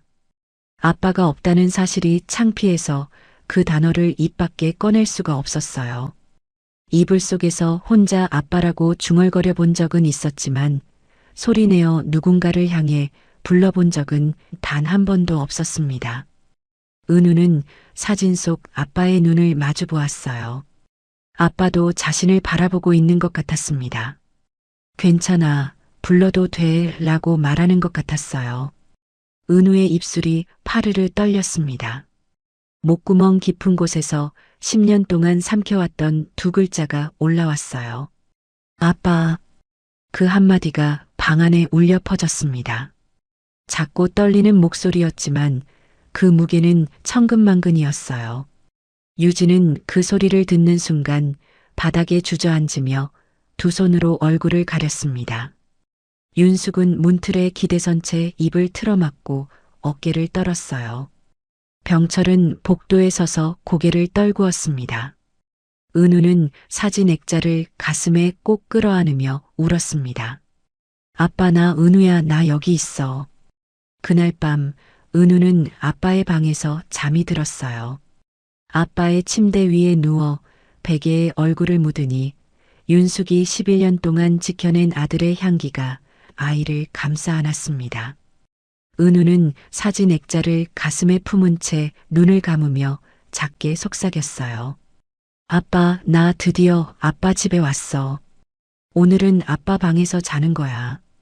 은우는 금세 깊은 잠에 빠져들었습니다. 하지만 잠결에도 입술이 달싹거렸어요. 잠꼬대가 새어나왔습니다. 아빠 가지마, 놔두고 가지마. 잠든 아이의 감긴 눈꺼풀 사이로 눈물이 배어 나왔어요. 꿈속에서도 은우는 한 번도 잡아본 적 없는 아빠의 손을 붙잡고 있었습니다. 유진은 아들 곁에 앉아 젖은 볼을 닦아주며 소리 없이 울었어요. 닦아도 새로운 눈물이 흘러나왔습니다. 한참 뒤 방문이 소리 없이 열렸어요. 병철이었습니다. 잠을 이루지 못하고 서성이다 문을 연 것이었어요. 침대 옆으로 다가가 손주의 얼굴을 내려다보았습니다. 스탠드의 은은한 불빛 아래 그 얼굴은 30여 년 전 어린 준혁과 너무나 닮아 있었어요. 같은 이마, 같은 볼, 잠든 모습까지 똑같았습니다. 병철은 손주의 젖은 속눈썹을 검지 끝으로 닦아주었어요. 잠결에 꿈틀거리는 작은 손을 두 손으로 감싸쥐었습니다. 놀랍도록 작고 따뜻한 손이었어요. 이 손이 10년 동안 엄마 손만 잡고 버텨왔다고 생각하니 가슴이 무너지는 것 같았습니다. 병철은 침대 옆에 무릎을 꿇었어요. 미안하다 할아버지가 몰라봐서 정말 미안해. 병철은 손주의 손을 꼭 쥔 채 다짐했어요. 이제부터는 내가 지키겠다고. 무슨 일이 있어도 이 아이를 반드시 지키겠다고. 며칠 후 마침내 유전자 검사 결과가 도착했습니다. 극비 사안이니만큼 검사 기관의 원장이 직접 서류를 들고 저택을 방문했어요. 병철은 서재에서 봉투를 받아들었습니다. 윤숙이 옆에 있었어요. 봉투를 여는데 한참이 걸렸습니다. 손이 너무 심하게 떨렸거든요. 서류를 꺼내 펼쳤어요. 두 눈이 결과란 위에 멈추었습니다. 북의 친자 관계 성립. 확률 99.99%. 과학이 증명해 준 것이었습니다. 은우는 틀림없이 준혁의 아들이었어요. 병철의 눈에서 눈물이 흘러내렸습니다. 윤숙은 서류를 받아 같은 숫자를 확인한 뒤 그 자리에 주저앉아 소리내어 울었어요. 아들을 잃은 슬픔과 손주를 찾은 기쁨이 한데 뒤엉켜 감당할 수 없는 파도가 되어 밀려왔습니다. 두 사람은 벽에 걸린 준혁의 사진을 함께 바라보았어요. 가장 빛나던 시절의 아들이 환하게 웃고 있었습니다. 병철이 나직이 말했어요. 준혁아 고맙다. 내 자식을 우리에게 보내줘서 정말 고맙다. 하지만 행복한 순간은 오래가지 않았습니다.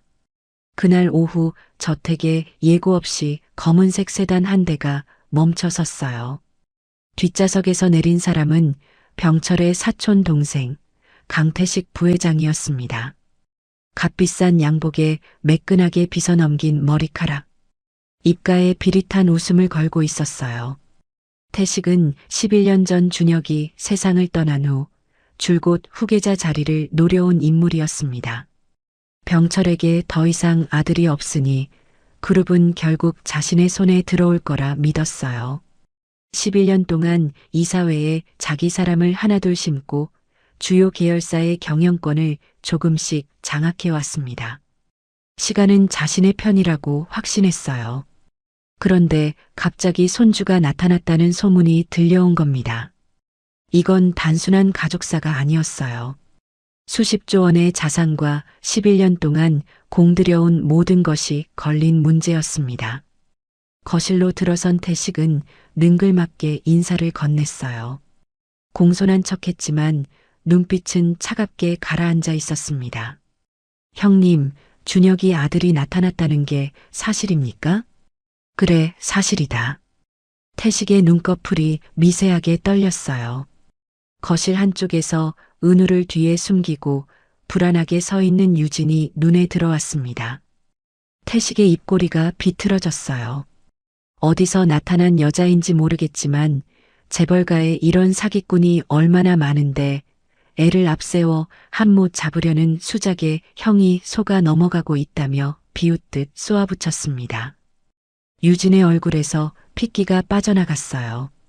자신 때문에 이 집안에 풍파가 일어나는 건 아닌지, 은우를 데리고 피해야 하는 건 아닌지 머릿속이 새하얗게 변했습니다. 유진이 은우를 안고 뒤로 물러서려는 순간 유진의 어깨 위에 무겁고 단단한 손이 올라왔어요. 병철이었습니다. 유진 씨, 가만히 있어요. 한 발짝도 물러서지 않아도 됩니다. 병철이 태식을 향해 돌아섰습니다. 온화하던 노인의 얼굴이 사라지고 반세기 넘게 재계의 정상에서 전쟁을 치러온 회장의 얼굴이 나타났어요. 눈빛이 서슬 퍼렇게 빛났습니다. 태식아, 헛소리 집어치워라. 유전자 검사 결과도 나왔어. 99.99%. 이 아이는 내 아들이 목숨과 바꾼 아이다.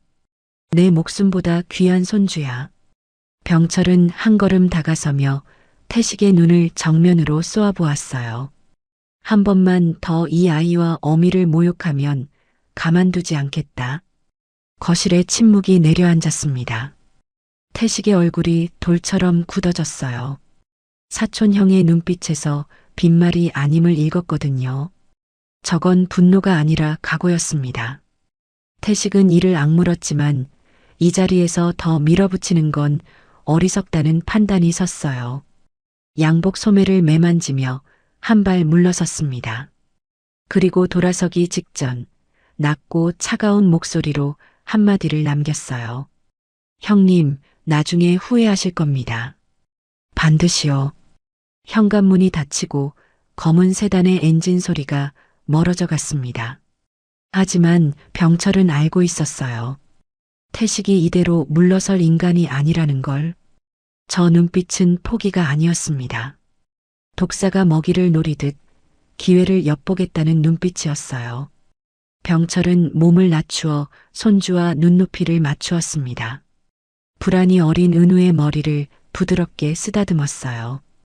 은우야, 걱정하지 마. 할아버지가 있으니까. 은우는 고개를 끄덕이며 할아버지의 품에 안겼습니다. 작은 팔로 할아버지의 목을 감싸 안았어요. 병철은 손주를 꼭 안으며 눈을 감았습니다. 저택을 빠져나간 강태식의 발걸음은 빨랐습니다. 검은 세단의 뒷좌석에 올라타자마자 비서에게 전화를 걸었어요. 목소리는 차분했지만 그 안에는 도끼가 서려 있었습니다. 사촌형 앞에서 당한 굴욕이 뱃속에서 부글부글 끓어올랐거든요. 수십 년 동안 참고 기다리며 노려왔던 대항그룹이었습니다. 어디서 굴러들어온 여자와 그 애 하나 때문에 물거품이 될 판이었어요. 태식은 이를 악물었습니다. 절대 가만히 있을 수 없었어요. 태식은 비서에게 유진이라는 여자의 과거를 샅샅이 뒤지라고 지시했습니다. 호적, 신용기록, 거주 이력, 직장 이력, 주변 인물 관계까지 티끌만 한 약점이라도 찾아내라고. 돈은 얼마가 들어도 상관없다고 했어요. 태식에게는 오랜 세월 심어둔 사람들이 있었습니다. 사설조사업체, 금융권 내부자, 언론계 인맥. 그 네트워크가 일제히 가동되기 시작했어요. 며칠이 채 지나지 않아 태식의 책상 위에 유진에 관한 서류 뭉치가 산더미처럼 쌓였습니다. 사채 빚기록, 여러 식당을 전전한 근무 내역, 찜질방에서 밤을 보낸 기록, 반지하 원룸에서 쫓겨난 이력까지. 태식은 서류를 한 장 한 장 넘기며 입꼬리를 올렸어요. 사채 빚이 꽤 큰 금액으로 남아 있었습니다. 이 정도면 저 여자를 완전히 매장시킬 수 있겠다고 생각했어요. 빚에 쫓기던 여자가 아이를 앞세워 재벌가에 발을 들였다. 이보다 자극적인 이야기가 어디 있겠습니까? 태식은 평소 자신에게 줄을 대던 기자들을 은밀히 불러 모았습니다. 호텔 귀빈실에서 유진에 관한 자료 일체와 두툼한 봉투를 건넸어요. 최대한 자극적으로 기사를 쓰되 재벌가를 노리는 꽃뱀이라는 프레임을 확실히 씌우라고 주문했습니다. 다음 날 아침 폭탄이 터졌습니다. 모든 뉴스와 포털 사이트 메인에 유진의 이름이 대문짝만하게 올랐어요. 재벌가 안주인 꿈꾸는 미혼모의 실체, 아이 앞세워 회장님, 눈 가린 빚더미 꽃뱀, 사채, 빚에 쫓기던 여자 대한그룹 후계자 자처. 기사 내용은 끔찍했습니다. 유진이 처음부터 돈을 노리고 접근한 사기꾼이라는 논조였어요. 사채 빚 기록이 적나라하게 공개되었고 찜질방을 전전하며 떠돌았던 과거가 마치 범죄 경력처럼 나열되어 있었습니다. 저택 앞은 순식간에 취재진으로 마비되었어요. 새벽부터 몰려든 기자들이 대문 앞을 빼곡하게 에워쌌습니다. 카메라 플래시가 쉴 새 없이 번쩍거리고 마이크를 내민 기자들이 큰 소리로 질문을 쏟아냈어요. 처음부터 계획한 거 아니냐고, 빚이 얼마나 되냐고, 아이를 이용한 거 맞냐고. 저택의 높은 담장 너머로 그 소리가 고스란히 들려왔습니다. 유진은 2층 방 안에서 커튼 틈으로 그 광경을 내려다보았어요. 수십 개의 카메라 렌즈가 저택을 향하고 있었습니다. 다리에 힘이 풀려 그 자리에 주저앉았어요. 온몸이 부들부들 떨렸습니다. 심장이 갈비뼈를 뚫고 나올 것처럼 쿵쾅거렸어요.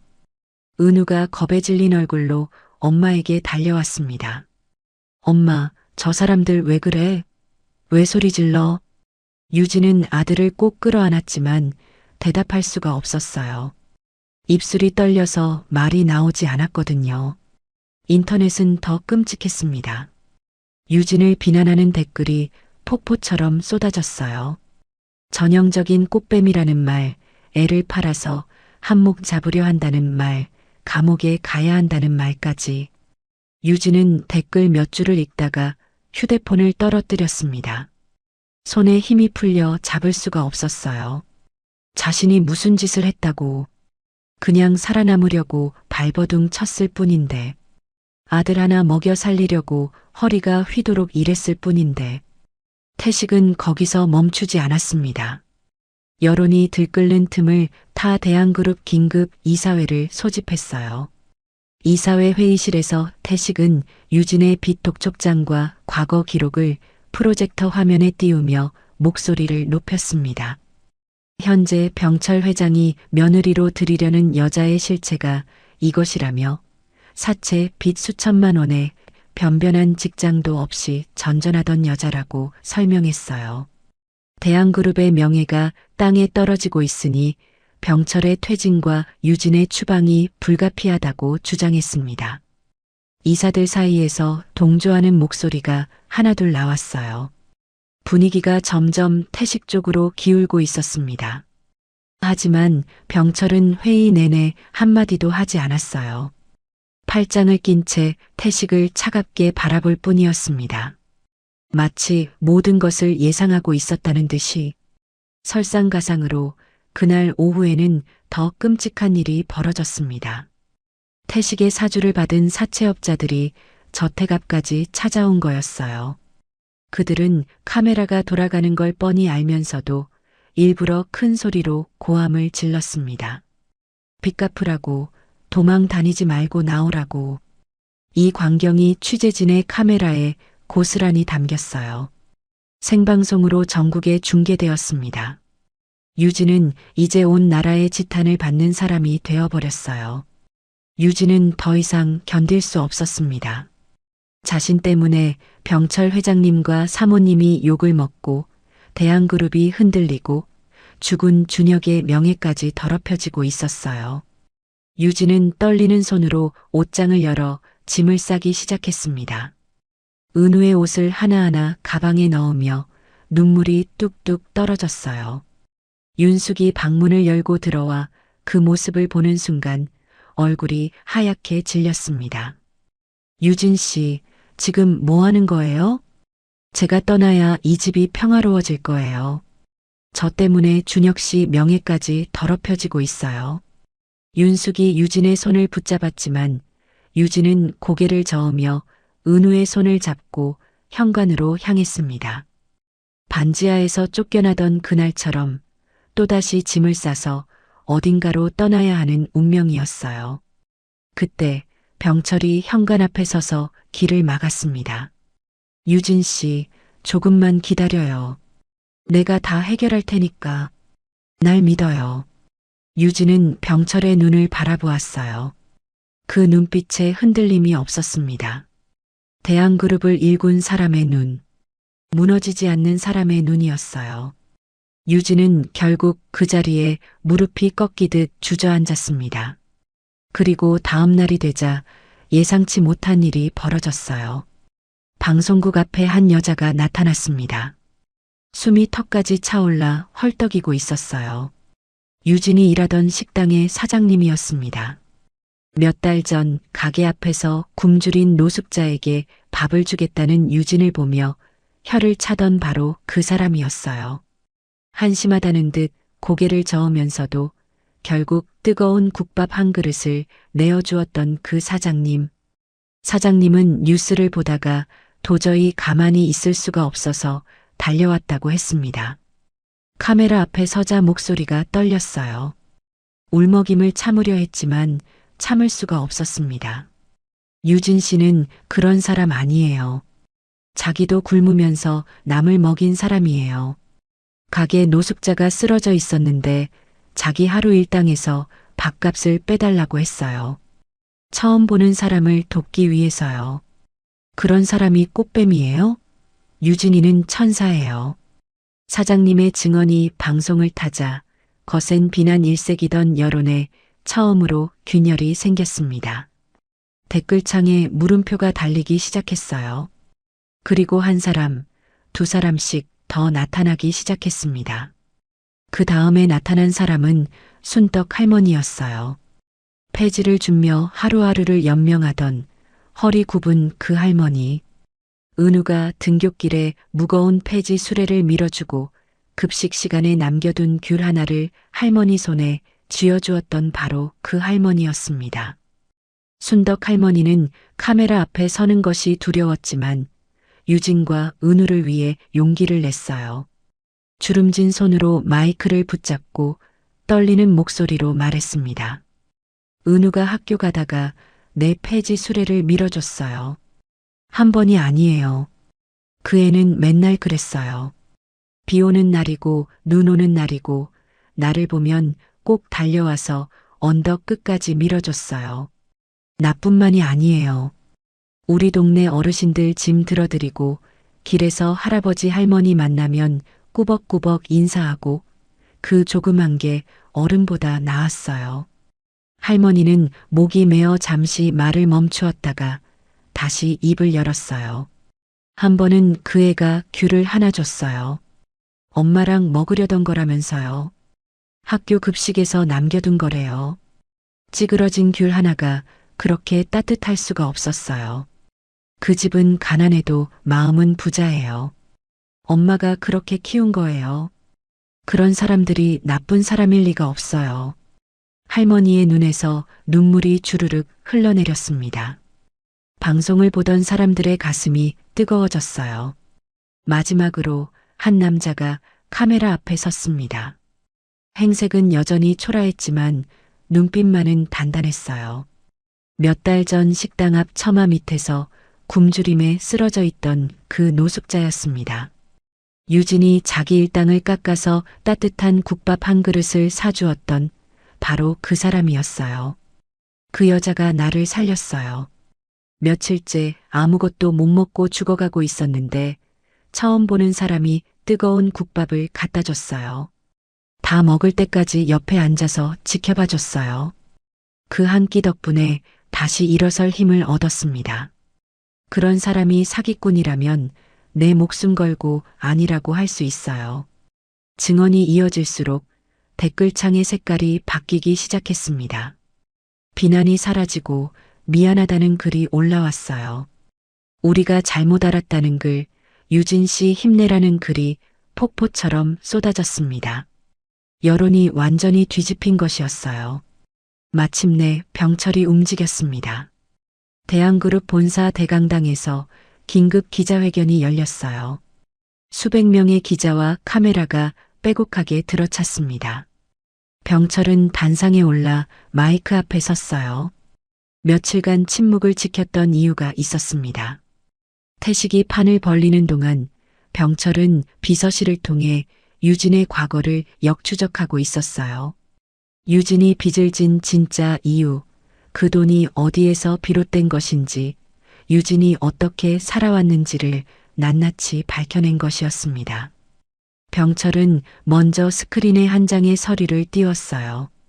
5년 전 유진이 함께 일하던 직장 동료의 보증을 서준 계약서였습니다.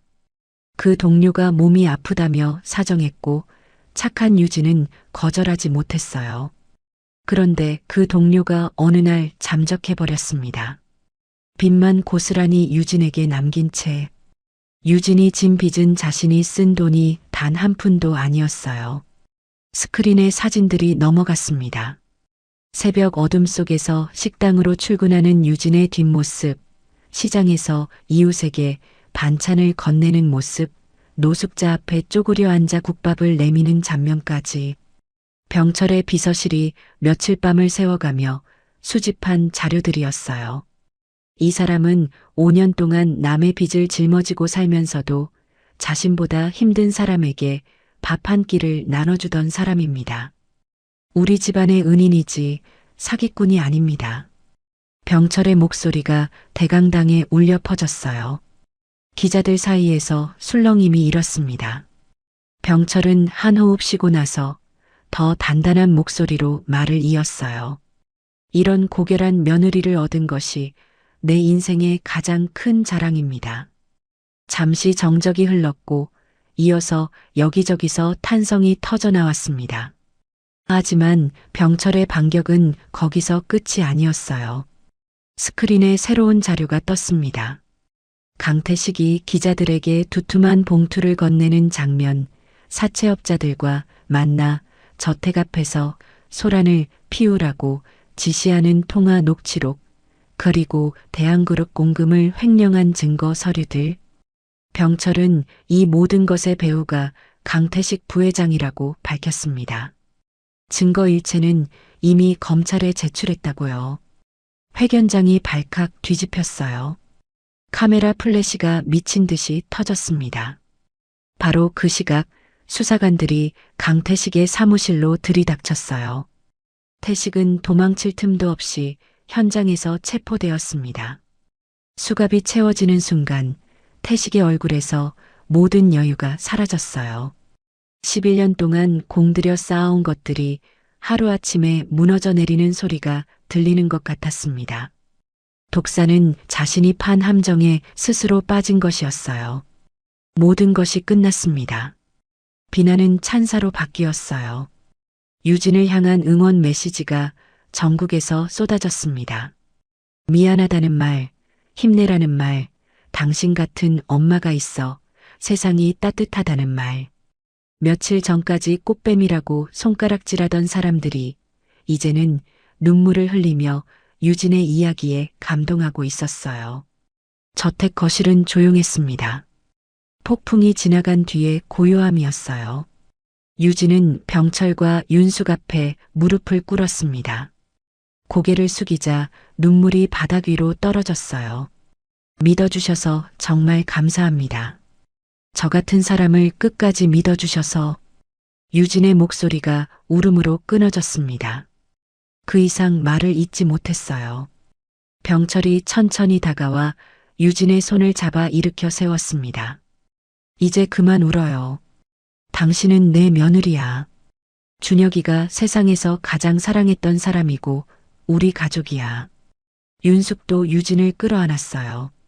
며느리의 등을 토닥이며 나직이 말했습니다. 고생 많았어요. 혼자서 얼마나 힘들었어요. 이제 우리가 있으니까 다시는 이런 일 없게 할게요. 유진은 시부모님의 품에 안겨 소리내어 울었습니다. 11년 동안 혼자 짊어져 왔던 무게가 새벽마다 일어나 주먹밥을 쥐던 손의 거칠음이 찜질방에서 아들을 안고 뜬 눈으로 세우던 밤들이 한꺼번에 녹아내리는 것 같았어요. 은우가 달려와 엄마의 허리를 꼭 안았습니다. 엄마, 이제 안 울어도 돼. 우리 할아버지 할머니 생겼잖아. 이제 우리 가족이야. 유진은 아들을 끌어안았어요. 병철이 두 사람의 어깨를 감싸 안았고 윤숙이 그 위에 손을 포겠습니다. 네 사람은 서로를 붙잡고 한참을 울었어요. 슬픔의 눈물이 아니었습니다. 오랜 폭풍우를 견디고 나서야 만난 햇살 같은 기쁨과 안도의 눈물이었어요. 긴 폭풍우가 지나갔습니다. 유진은 마침내 이 집의 진정한 안주인으로 인정받았어요. 더 이상 쫓겨나지 않아도 되는 돌아갈 곳이 있는 사람이 된 것이었습니다. 폭풍이 지나간 저택에는 평화가 찾아왔습니다. 유진은 정식으로 이 집의 며느리가 되었고 은우는 더 이상 숨어 지낼 필요가 없어졌어요. 은우는 이제야 깨달았습니다. 예전에 별채 창가에서 할아버지의 뒷모습을 바라보며 느꼈던 묘한 끌림이 무엇이었는지를요. 그건 가족을 향한 본능이었어요. 피로 이어진 천륜의 이끌림이었습니다. 은우는 그때 이미 할아버지가 외롭다는 걸 알았고 위로해주고 싶었던 거였어요. 무뚝뚝하기로 유명한 병철 회장도 손주 앞에서는 다른 사람이 되었습니다. 어느 날 저녁 병철이 혼자 서재에서 책을 읽고 있을 때였어요. 문이 살며시 열리더니 은우가 쪼르르 들어왔습니다. 은우는 할아버지 옆에 다가가 무릎에 턱을 괴며 말했어요. 할아버지, 심심해요. 아빠가 읽던 책 읽어주세요. 병철은 잠시 은우를 바라보았습니다. 손주의 눈이 아들 준혁의 어린 시절과 너무 닮아 있었어요. 병철은 말없이 은우를 품에 안아 무릎 위에 앉혔습니다. 그리고 책장에서 준혁이 어릴 때 좋아하던 동화책을 꺼냈어요. 병철이 낮은 목소리로 책을 읽기 시작했습니다. 은우는 할아버지의 품에 기대어 눈을 감았어요. 10년 동안 꽁꽁 얼어붙어 있던 병철의 마음이 손주의 온기에 천천히 녹아내리고 있었습니다. 윤숙도 마찬가지였어요. 어느 오후 윤숙은 은우와 함께 앨범을 펼쳐보고 있었습니다. 준혁의 어린 시절 사진들이 가득한 앨범이었어요. 윤숙은 10살 준혁의 사진을 가리키며 말했어요. 은우야, 봐봐. 아빠가 너만 했을 때야. 정말 똑같이 생겼지? 은우는 사진 속 아빠의 얼굴을 손가락으로 쓸어보았습니다. 거울을 보는 것 같았어요. 할머니, 아빠도 사탕 좋아했어요? 그럼. 아빠가 너처럼 이 딸기 사탕을 참 좋아했단다. 학교 갔다 오면 제일 먼저 사탕 달라고 했어. 은우가 눈을 반짝이며 물었어요. 진짜요? 나도 딸기 사탕 제일 좋아하는데. 윤숙의 눈가에 눈물이 글썽였지만 입가에는 미소가 번졌습니다. 11년 동안 눈물밖에 몰랐던 이 저택에 웃음소리가 다시 피어나고 있었어요. 유진은 정식 며느리가 되었지만 달라진 것이 없었습니다. 여전히 새벽같이 일어나 시부모님의 아침 식사를 직접 준비했어요. 앞치마를 두르고 부엌에 서는 모습은 가정부 시절과 조금도 다르지 않았습니다. 윤숙이 이제 그만해도 된다고, 다른 사람을 쓰겠다고 아무리 말려도 유진은 고개를 저었어요. 자기 손으로 해드리고 싶다고, 어머님 아버님이 건강하셔야 은우도 행복하다고 했습니다.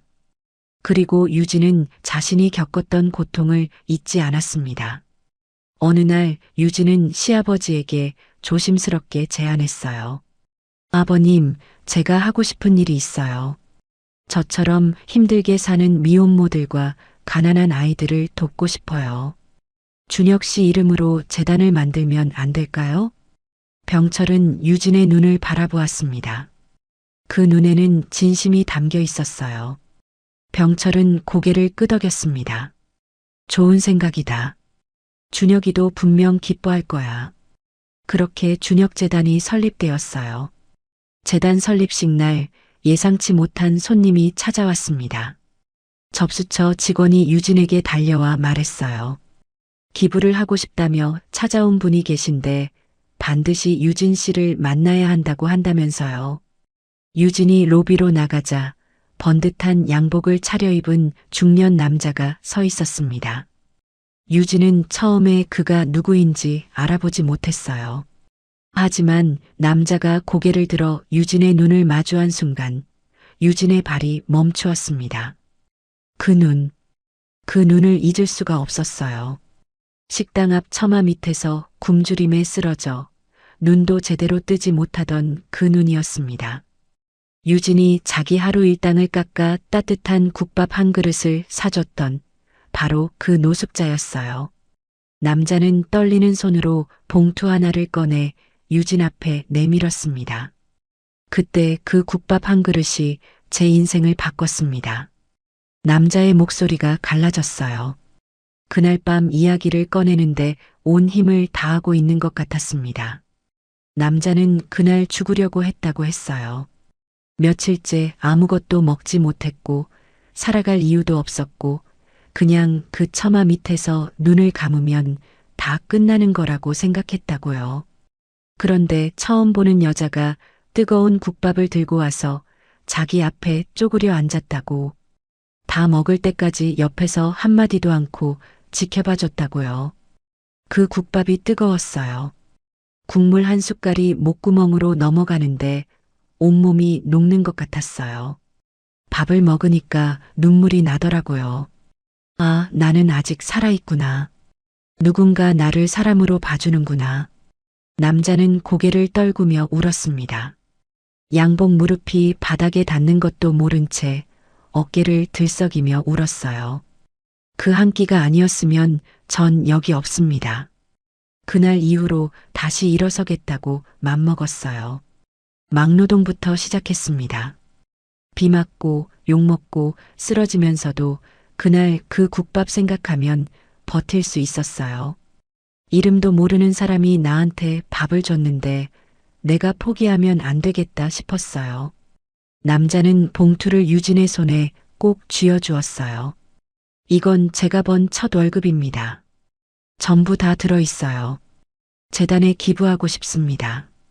저처럼 쓰러져 있는 사람한테 따뜻한 밥 한 끼 사주는데 써주세요. 유진은 봉투를 받아든 채 한동안 아무 말도 할 수 없었어요. 그저 눈물만 쏟아졌습니다. 그날 식당 앞에서 국밥을 건네며 유진은 아무것도 바라지 않았어요. 자기도 내일이 막막한 처지였지만 눈앞에서 굶어가는 사람을 그냥 지나칠 수가 없었을 뿐이었습니다. 그 작은 마음 하나가 한 사람의 목숨을 살리고 그 사람의 인생을 다시 세웠다는 걸 유진은 이 순간에야 비로소 알게 된 거였어요. 유진은 남자의 손을 두 손으로 감싸 잡았습니다. 거칠고 갈라진 손이었어요. 막노동으로 다시 일어선 사람의 손이었습니다. 유진의 손도 마찬가지였어요. 두 사람의 거친 손이 맞잡힌 그 장면을 주위에 서 있던 사람들은 아무도 말없이 바라보았습니다. 눈물을 닦는 사람도 있었고 고개를 돌려 울음을 삼키는 사람도 있었어요. 어느 화창한 봄날, 네 식구는 처음으로 함께 준혁의 묘소를 찾았습니다. 벚꽃이 흩날리는 길을 따라 언덕을 올랐어요. 병철이 앞장서고 윤숙이 그 뒤를 따랐습니다. 유진은 은우의 손을 잡고 천천히 걸었어요. 은우의 다른 손에는 직접 그린 그림 한 장이 들려 있었습니다. 묘비 앞에 네 사람이 나란히 섰어요. 윤숙이 준비해 온 꽃을 내려놓고 병철이 묘비를 조용히 닦았습니다. 유진은 고개를 숙인 채 입술을 깨물었어요. 할 말이 너무 많았지만 어디서부터 시작해야 할지 몰랐습니다. 은우가 앞으로 나섰어요. 묘비 앞에 쪼그려 앉아 그림을 조심스럽게 내려놓았습니다. 도화지에는 할아버지, 할머니, 엄마 그리고 자신이 손을 잡고 서 있었어요. 그리고 하늘 위에는 커다란 태양이 그려져 있었습니다. 그 태양 안에 환하게 웃는 아빠의 얼굴이 있었어요. 아빠, 나 은우야. 나 이제 안 숨어지네. 할아버지랑 할머니가 정말 잘해주셔. 엄마도 이제 많이 웃어. 우리 다 행복해. 아빠도 행복하지? 은우의 목소리는 맑았습니다. 울먹이지 않았어요. 당당하고 씩씩한 목소리였습니다. 하지만 그 뒤에 서 있는 어른 셋은 아무도 눈물을 참지 못했어요. 병철이 유진의 어깨를 감싸며 나직이 말했습니다. 유진아, 내 아들이 떠나면서도 우리에게 이런 큰 복덩이를 남겨줬구나. 내가 이 집에 온 건 하늘이 준 선물이야. 병철의 목소리가 떨렸어요. 고맙다, 내 딸아. 유진은 딸이라는 한마디에 그 자리에서 무너져 내렸습니다. 34의 인생에서 처음 들어보는 말이었어요. 아버지를 일찍 여의고 어머니의 품도 제대로 느끼지 못하고 자란 유진에게 누군가가 내 딸이라고 불러준 건 태어나서 처음이었습니다. 유진은 시아버지의 품에 안겨 목 놓아 울었어요. 그날 저녁 저택으로 돌아온 은우는 거실 피아노 앞에 앉았습니다. 예전에는 금지된 피아노였지만 이제는 은우의 피아노였어요. 은우의 손가락이 건반 위에 올라갔습니다. 잠시 눈을 감았다가 뜨더니 연주를 시작했어요. 아빠가 가장 사랑했던 곡이었습니다. 맑고 투명한 선율이 거실 가득 울려 퍼졌어요. 병철과 윤숙은 소파에 나란히 앉아 손주의 연주를 들었습니다. 유진은 부엌문에 기대서서 눈을 감았어요. 1년 전 별채에서 처음 이 곡을 들었던 밤이 떠올랐습니다. 그때는 서툴고 어설펐지만 지금은 달랐어요. 은우의 손끝에서 흘러나오는 선율에는 그리움과 사랑과 감사가 담겨 있었습니다.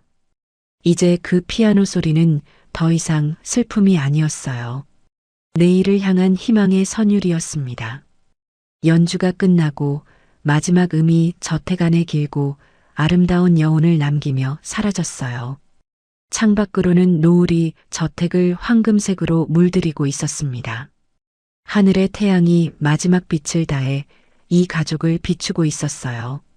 유진은 그 빛 속에서 준혁의 숨결을 느꼈습니다. 멀리 있지만 언제나 곁에 있는 태양 같은 사람. 유진은 창밖을 바라보며 작게 속삭였어요. 준혁 씨, 고마워요.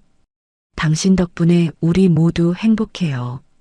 따뜻한 바람이 열린 창문 사이로 불어왔습니다. 마치 준혁이 대답하는 것처럼 우리는 때로 인생의 가장 어두운 순간 속에서 가장 밝은 빛을 만납니다. 가난 속에서도 베풀기를 멈추지 않았던 유진의 자애로움, 아버지를 향한 순수한 사랑으로 모든 것을 치유한 은우의 음악, 그리고 그들을 받아들인 할아버지의 용감한 결단. 혈연을 넘어 진정한 가족이 되는 것, 돈과 지위가 아닌 연민과 용서로 나누어지는 사랑, 그것이 바로 우리가 함께 살아가야 할 이유입니다. 이 이야기가 여러분의 하루의 작은 위로가 되었다면 더 좋은 이야기로 찾아뵐 수 있도록 구독과 좋아요를 눌러주세요.